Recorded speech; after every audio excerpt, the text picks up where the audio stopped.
বর্বর হামলার মধ্যে দিয়ে এটাই বাস্তবায়িত হয়। এই বাংলাদেশের এই ইন্টারিম সরকার এটা কোনো জনগণের সরকার হয়ে উঠতে পারে নাই। সম্মানিত ছাত্র জনতা, আমরা এটাও লক্ষ্য করেছি তারা এখন যে ইন্টারিম সরকার তারা হাসির পাত্র হয়েছে।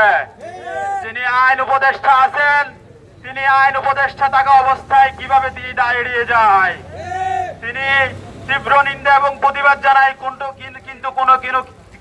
সে কোনো কিছু রিয়াকশন দেখায় না, সে কোনো অবস্থাতে কোনো অ্যাকশন নেয় না।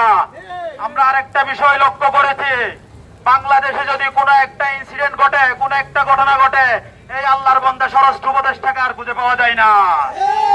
আমরা এই নির্লজ্জ, এই বেহায়া, এই স্বরাষ্ট্র উপদেষ্টা এবং আইন উপদেষ্টার পদত্যাগ চাই। তারা কোনো অবস্থাতেই এই নির্লজ্জ ভাবে তারা এখনো এই চেয়ার কামড়ে ধরেছে। আমি রুদ্র মোহাম্মদ শহীদুল্লাহর ভাষায় বলতে চাই, বাতাসে এখনো লাশের গন্ধ ভাসে, মাটির সাথে এখনো রক্তের দাগ লেগে আছে। জাতির পতাকা কামছে ধরেছে আজ সেই পুরনো শকুন। এই শকুনদের মুখোশ বাংলাদেশের ছাত্র জনতার সামনে উন্মোচিত করতে হবে। এখন প্রশ্ন আসতে পারে, ফ্যাসিস্ট কারা? ফ্যাসিস্ট কি শুধু আওয়ামী লীগ ছিল? না বন্ধুরা, ফ্যাসিস্ট শুধু আওয়ামী লীগ ছিল না। যারা এই ফ্যাসিজমকে উত্থান করতে, ফ্যাসিজমকে স্ট্রাইক করতে মদত দিয়েছিল, শক্তি দিয়েছিল, তারাও কিন্তু ফ্যাসিস্ট। তার মধ্যে এক নম্বরে ছিল জাতীয় পার্টি। আজকে এই জাতীয় পার্টি ফ্যাসিজমের যারা কায়েম করেছিল, যারা আজকে পালিয়ে গেছে 24-এর অভ্যুত্থানে, আজকে এই জাতীয় পার্টি তাদেরকে আবার পুনরুত্থান করার জন্য পায়তারা করছে।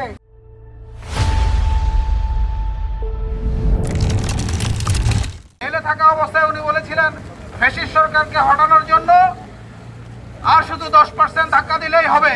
90% আমরা করে ফেলেছি। সেই 10% ধাক্কাতে আজকে আমরা ফ্যাসিস্ট মুক্ত একটা রাষ্ট্র পেয়েছি। এই বিপিন নুরুল হক নূরকে আজকে রাষ্ট্রযন্ত্রের মাধ্যমে, রাষ্ট্রযন্ত্রের প্ররোচনায় যেভাবে ন্যাক্কারজনক হামলা করা হয়েছে, এই ন্যাক্কারজনক হামলার আমরা তীব্র নিন্দা জানাচ্ছি। আজকে আমরা এমন একটা সময় এসে এমন একটা ব্যক্তির জন্য আমরা এই রাজপথে এবং মশাল মিছিল নিয়ে এবং বিক্ষোভ মিছিল করছি এবং সমাবেশ করছি। সেই ব্যক্তিটা হচ্ছে 2018 সালে যে ইয়াং জেনারেশন বাংলাদেশের যখন আই হেট পলিটিক্সে গেছিল, তখন সেই ইয়াং জেনারেশনকে আই হেট পলিটিক্স থেকে আই লাভ পলিটিক্সে রূপান্তর করার সেই ব্যক্তি হচ্ছে নুরুল হক নূর। সেই নুরুল হক নূর হচ্ছে কি আমার মতো হাজারো সন্তানকে, হাজারো তরুণ নেতাদেরকে নেতা বানাইছে।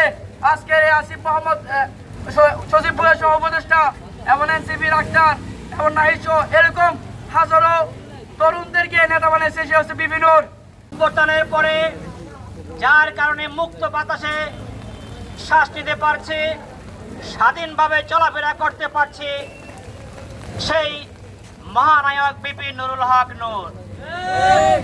যখন এই নুরুল হকের উপর রক্তক্ষরণ করা হয়, এর প্রতিবাদ ও নিন্দা জানানোর ভাষা আমাদের আর নেই।